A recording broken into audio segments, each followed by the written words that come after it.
Kuku Raadios välja öeldud seisukohad ei pea ühtima Kuku Raadio seisukohtadega.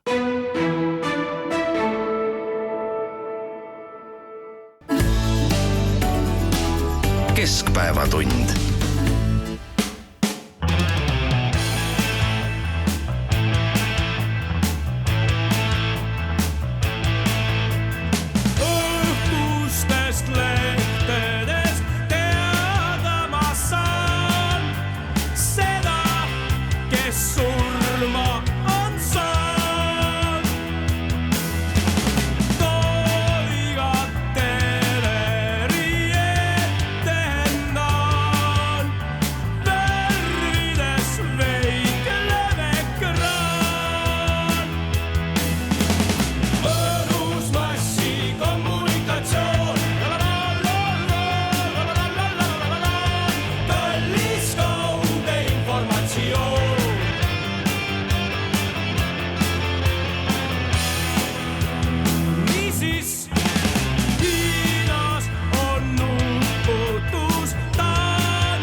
Uudiseid koduvabariigist. Tere, siin Kuku Raadio ja Keskpäevatund, Tallinna otsestuudios Ainar Ruussaar, Margus Mets ja Priit Hõbemägi ja laulis vana hea Singer-Vinger massikommunikatsioonist ja massikommunikatsioon on ka meil täna teemaks, sellepärast et Riigikogus jõustub järgmisel teisipäeval, jõuab järgmisel teisipäeval lõpphääletusele ja lõpphääletuse 3. lugemine tähendab seda, et sinna enam mingisuguseid muudatusi ei tehta. Jõuab siis lugemisele kriisiolukorra ja riigikaitse seaduse eelnõu ja see on need meediaga seotud punktid on taolistes seadustes olnud sees ka varem, aga nüüd on muudatused tehtud sellised, mis annaksid valitsusele võimaluse delegeerida sõjaseisukorras ajakirjandusele piirangute seadmisõiguse Kaitseväele, Kaitsepolitseiametile, Politsei- või Piirivalveametile või Tarbijakaitse ja Tehnilise Järelevalve Ametile ja see küsimus, mis nüüd selles, mis on oluline selles, et kui varasemalt oli siis ajakirjanduse piiramise ja suu sulgemise otsus valitsuse käes ja teatavasti valitsuses on peamiselt inimesed, kes kannavad poliitilist vastutust, enamus neist on ju sinna tavaliselt valitud ja kui nad teevad vale otsuse, siis nad peavad selle eest nii-öelda oma positsiooniga maksma, aga nüüd on seaduse muudatusega viidud sisse sellised punktid sinna, et valitsus võib delegeerida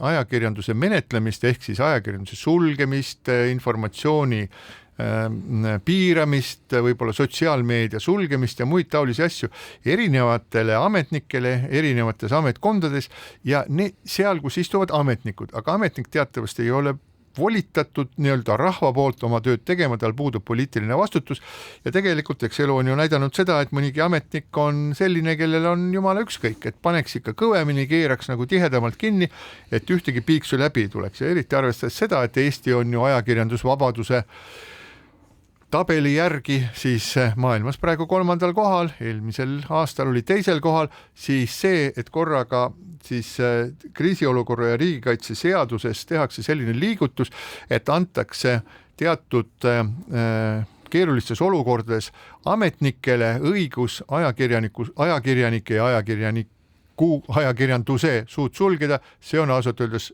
üllatav. Nojah, kui keegi hakkab meedias tegelema riigivastase tegevusega, siis see on ka täna karistatav ja on ka mitmel juhul ju ka täna karistatud. Selleks ei pea ootama eriolukorda, vaid tuleb täita seadusi, mis ka praegu kehtivad.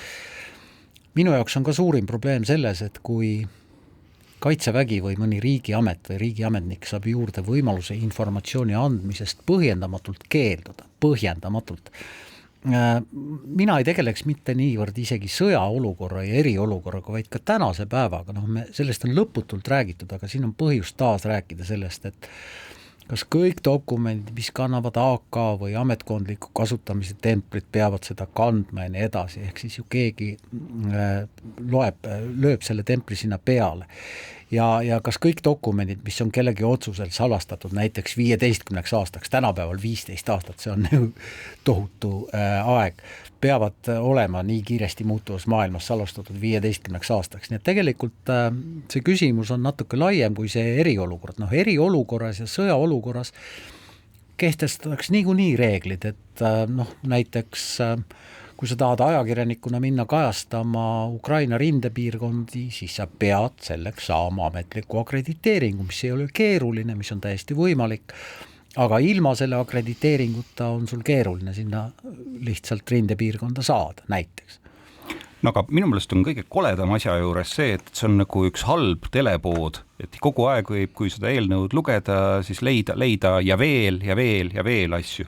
Ja üks selline asi, mida tõi välja Meedialiidu tegevjuht Väino Koorberg selle eelnõu kohta, on ju see, et lisaks mõistusega arusaadavatele sõjaaja piirangutele ja eriolukorra piirangutele, see eelnõu sätestab valitsusele võimaluse kehtestada laialdased teabepiirangud ka tavalises kriisiolukorras. Näiteks, et kui on mingi täistuisanud tee või metsatulekahju, riigiasutus saab salastada kogu oma kriisitegevust puudutava informatsiooni. See on ju täiesti jabur ja see läheb absoluutselt vastuollu praeguse loogikaga, mis on avaliku teabe seaduses sätestatud ja ka igasuguse kodaniku infovabaduse ja meediategevusvabaduse loogikaga. Kui midagi positiivset otsida, siis võib-olla see, et tänapäeval on midagi, mis huvitaks meediat tegelikult väga keeruline varjata. Seda on tõesti keeruline varjata. Pigem on probleem selles, et meediat püütakse tõepoolest ära kasutada erinevate nii-öelda spinnide kaudu ja see on nüüd meedia enda professionaalsuse küsimus, kuidas kontrollida ja tõde tuua, aga ma toon sellise näite, eks. Ukraina avardab regulaarselt andmeid Venemaa kaotuste kohta. Me ei saa neid kontrollida.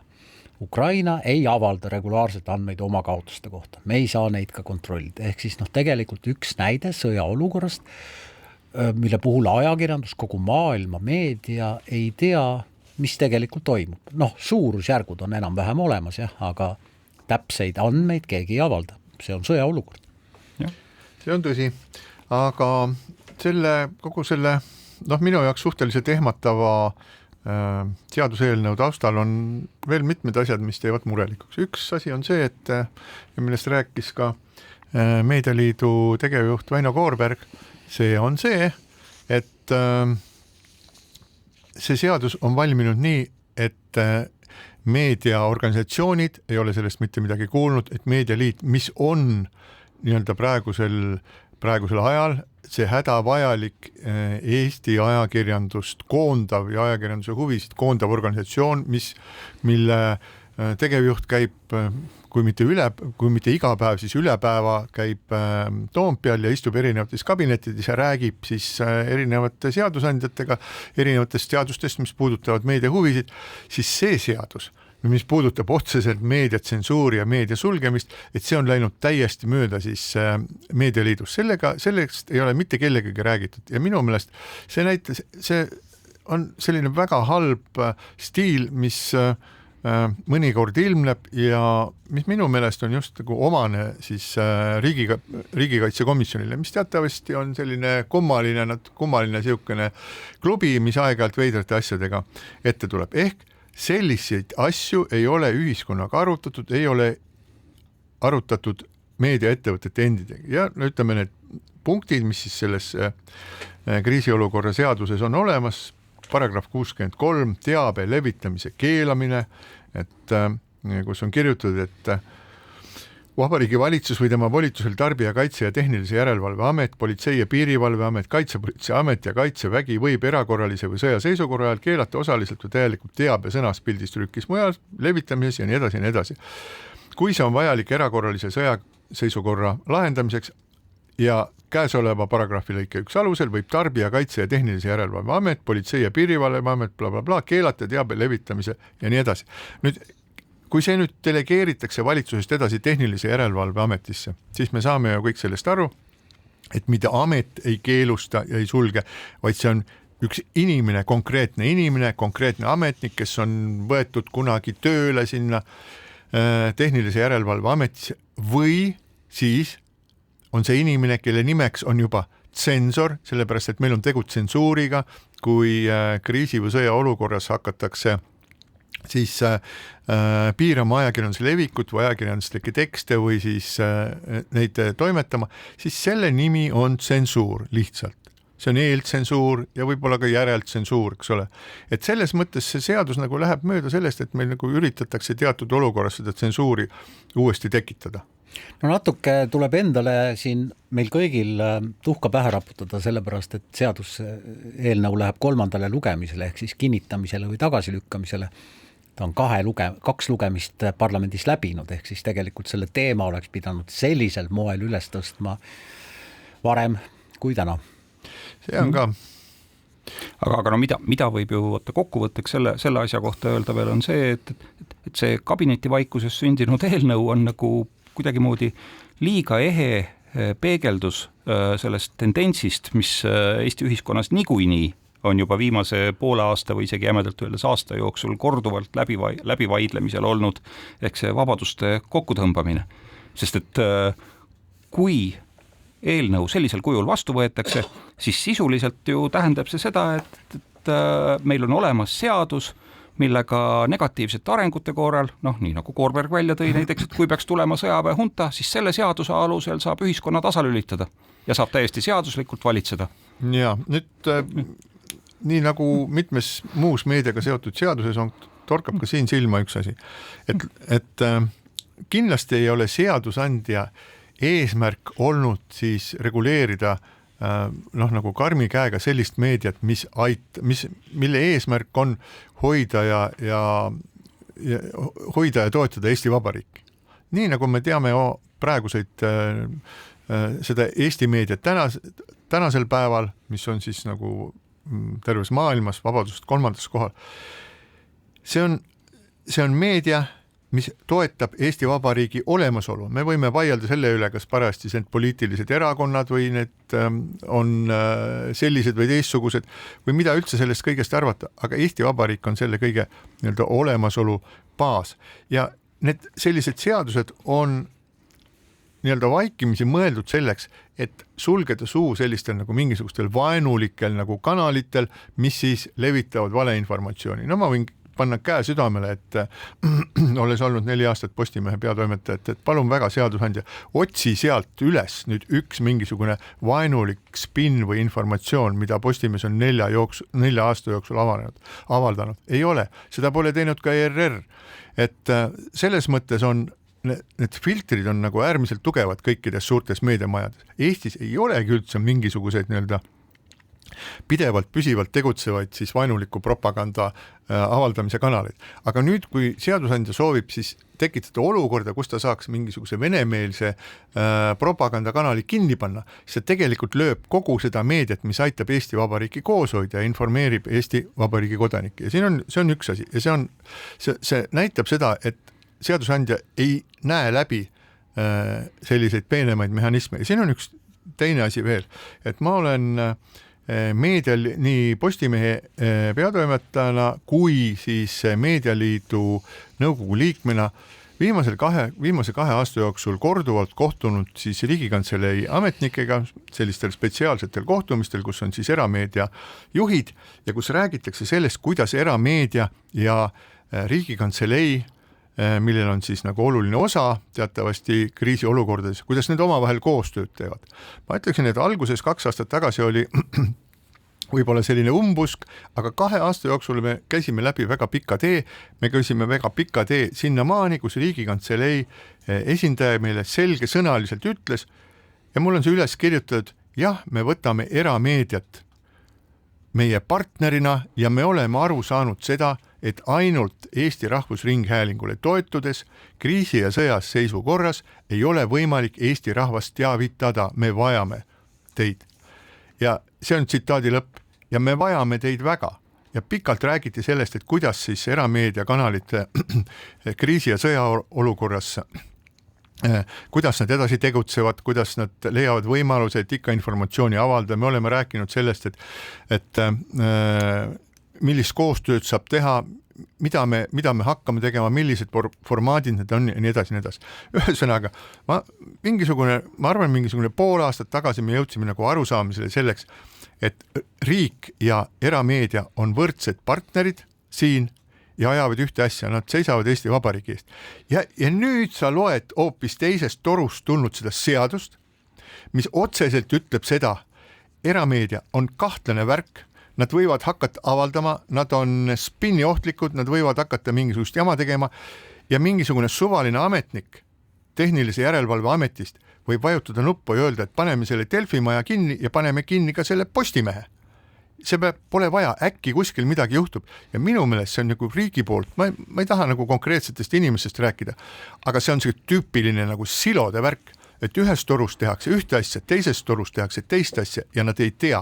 Ja ma nendele, nii sellele riigikaitsekomisjonile kui ka kõigile nendele inimestele, kes kirjutasid need idiootlikke neid paragrahve 63, 64 ja 65 ja 66, tahaks öelda seda, eks te siis proovige ise informeerida tervet Eesti rahvast, kui te olete pannud meedia kinni ja kus ei tule ühtegi tükki paberile trükitud paberit ja proovige selle asjaga hakkama saada. Ma saan aru küll, et ERR on väga kõvasti näinud vaeva ja teinud tööd ja see on pealegi ETO ehk siis nagu eriti tähtis selline nagu objekt, aga üks ei ole kunagi sõjaväljal sõdur. Ja mõelge selle üle peale seadusandjad. Teil on selline soov, nagu tahaks nupule vajutada, paneme kinni, keelame ära, nad on kahtlased tüübid. Ei ole. Me ajame kõik ühte asja, me tahame kõik, et Eesti Vabariik elaks ja õitseks. Me teeme seda asja koos, aga kui te oma ühed olulised toetajad lükkate eemale, siis te jääte ise hätta. Ja ma olen sinuga nõus, aga ma arvan, et see nupule vajutamisega ikkagi suur meediaorganisatsioone kinni panna ei ole võimalik, isegi kui see on seaduses paragrahv 60, ma ei tea, millega kinnitatud, see lihtsalt ei ole tänapäevases maailmas, tänapäevases Eestis praegusel hetkel ja ma loodan väga, et ka tulevikus see ei ole lihtsalt võimalik. Teisipäeval võetakse seadus vastu, vaatame siis edasi, et siis on mingi vennikene, aga no, probleem on ka selles, et vaata, kui palju neid erinevaid neid siis keelajaid, kes võivad keelata meediateenuse osutamise või ajakirjandusele väljaandmise, Tarbijakaitse ja Tehnilise Järelevalve Amet, Politsei- ja Piirivalveamet, Kaitsepolitseiamet ja Kaitsevägi ja ma võin juba ette võtta sellist nagu mingisugust, ma ei tea, mingit medikamenti ja öelda seda, need seltskonnad omavahel infot ei vaheta, kui on keeruline ja kriisiaeg. Seal ei ole mingisugust ühist võrgustikku, me näeme seda juba praegu. Üks otsustab ühes kohas Delfi kinni panna, teine ametnik otsustab igaks juhuks panna Postimehe kinni, kolmas küsib, et aga kas meil seda ERR-i ka üleüldse vaja on, seal on ka mingisugused kahtlased tüübid ja nii edasi ja nii edasi.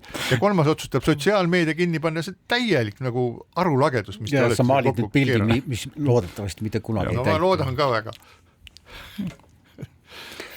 Aga inimeste jälgimisest üldse või laiemalt, et ajakirjandus puudutab muidugi kõiki inimesi ja meid, kes me sellega seotud oleme otseselt, aga tegelikult ühtepidi hea, et see jälgimise teema on nii tõsiselt esil ja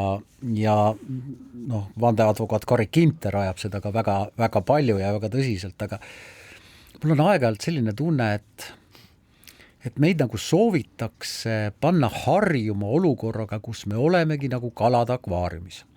Ja kui sa oled selline kuldne kalakene ja paistad silma, siis sind jälgitakse, sa paelud pilku, sind jälgitakse teistest rohkem, aga kui sa oled selline tavaline kalakene teiste kalade hulgas, mis sind ikka pikalt jälgida, eks ole, uju seal edasi, et natuke selline akvaariumi tunne tekib küll, kui ma väga piltlikult nüüd võrdlen.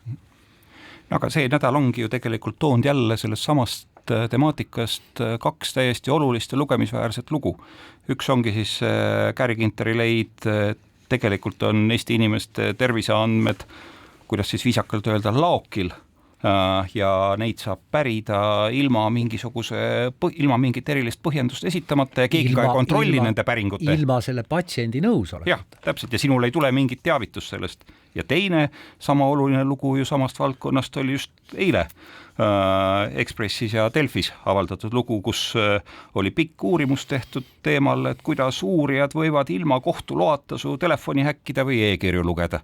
Ja kõik see kokku ju viibki nagu tegelikult selle küsimuseni, et me näiliselt ju nagu justku arutame, justku ühiskond ja meedia on andnud signaali ka kõigile ametnikele, kes vastavate teemadega tegelevad, et mis on košer ja mis ei ole, aga see on kõik nagu täiesti vastu seina valgunud asi, et kas tegu on meil nagu mingi sellise professionaalse kretinismiga või, et kas meil on nagu jõustruktuuride eesotsas inimesed, kes siis nagu hetkel ei oma seda kodanikuvabadused eelkõige soolikat ja kes ei saa siis nagu aru, et neil on küll õilsad kavatsused, turvalisust ja mida kõike hoida, aga see on nagu natuke jesuiitlik põhimõte, et eesmärk pühendab abinõu. Ja kui sa seda teed liiga pikalt käid, et siis sa nagu satudki sinna inkvisitsiooni rolli väga kergesti.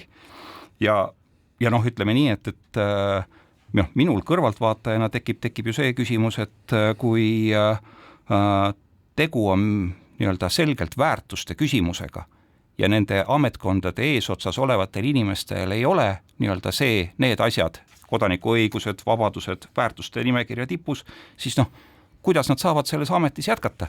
Et erasektoris ju nii juhid kui personalispetsialistid ütlevad alati, et pädevused ei ole põhiline, väärtused on oluline, pädevusi saab juurde õpetada ja koolitada. Aga kui on väärtused paigast ära, et siis ei ole nagu enam pikka ühisteed.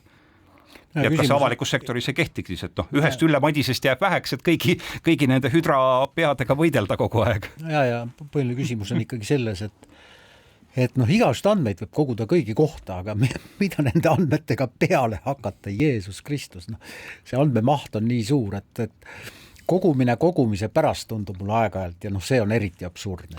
Mina vaatan, et see üldine nimetaja on andmed, tänapäeval ei ole andmed vaja koguda isegi, andmed lihtsalt tekivad nii meeletutes massiivides, mida digitaliseeritum on kogu riigi elu, seda rohkem neid andmeid tekib. Las nad tekivad, nad istuvad kuskil seal, kuhu nad ladestuvad, aga kõiki neid erinevaid siis viimaste võib-olla kuudel esile kerkinud siis andmekogude skandaale vaadates on väga selgelt joonistub välja.